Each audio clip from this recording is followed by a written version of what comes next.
Saan ka tinatawag ngayon? Magandang araw ng Huwebes, Kapanalig. Kapistahan po ngayon ni Mother Teresa ng Kolkata. Ito po si Sister Rose Agtarap ng Daughters of St. Paul para sa mabuting balita. Tayo na pong magnilay sa Ebanghelyo ngayon.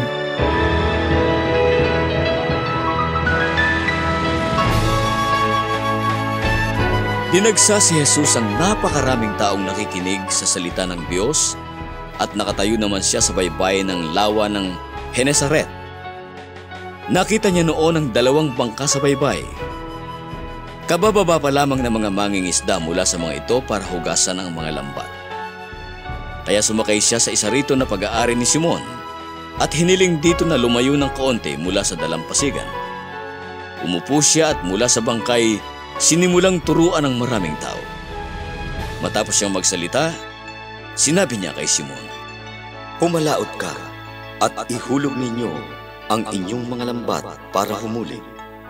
"Guro, buong magdamag kaming nagpagod at wala kaming nakuha, pero dahil sinabi mo, ihulog ko ang mga lambat."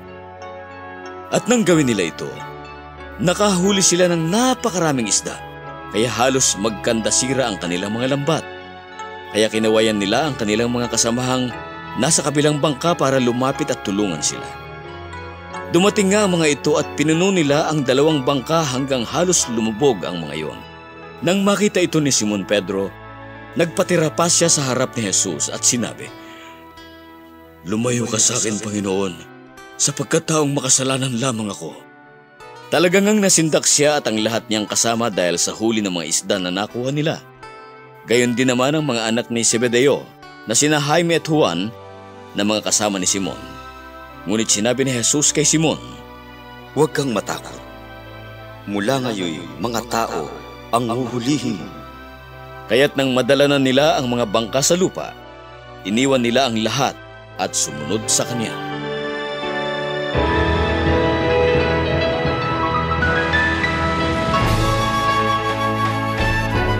Saan ka tinatawag ni Jesus ngayon? Bigong dilinis ng mga batikang mangingisda ang kanilang lambat, matapos ang magdamagang pangingisdang nauwi sa wala. Si Jesus naman ay nakaupo sa bangka ni Simon. Nag-request pa talaga na ilayo ito ng kaunti mula sa baybayin at nangaral. Maya-maya pa, sinabi kay Simon, "Pumalaot kayo at ihulog ang mga lambat upang manghuli." Hindi maitago ni Simon ang pagkadismaya sa naranasang pagkapagod na walang huli ni isa. Ngunit tumalima siya. Opo, tumalima siyang may pananalig sa salita ni Jesus. Sa mabuting balita, narinig natin ang pagbuhos ng pagpapala dahil sa kanyang pagtalima. September 10, 1946 noon, lulan siya ng tren. Narinig ni Sister Teresa ang daing ni Jesus, ang matinding sakit na kanyang nararamdaman dahil sa kawalang malasakit sa mga kapuspalad.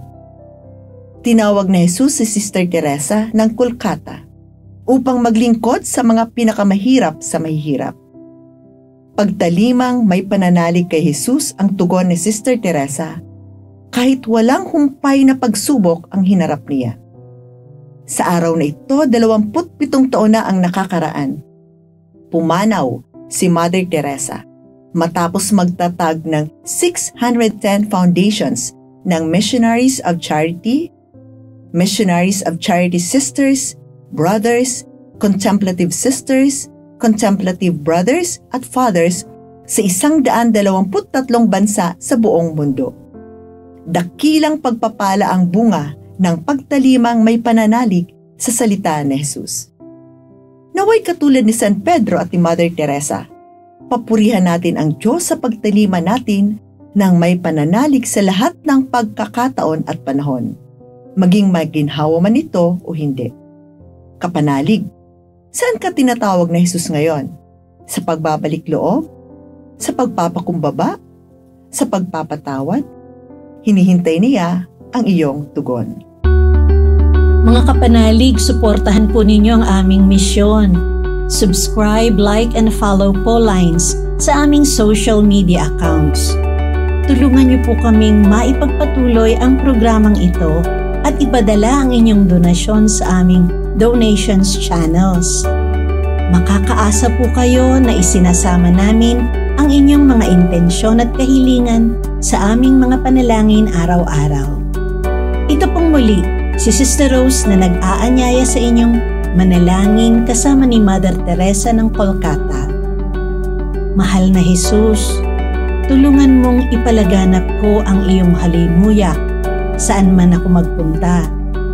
Punuin mo ang aking kaluluwa ng iyong espiritu at pagmamahal.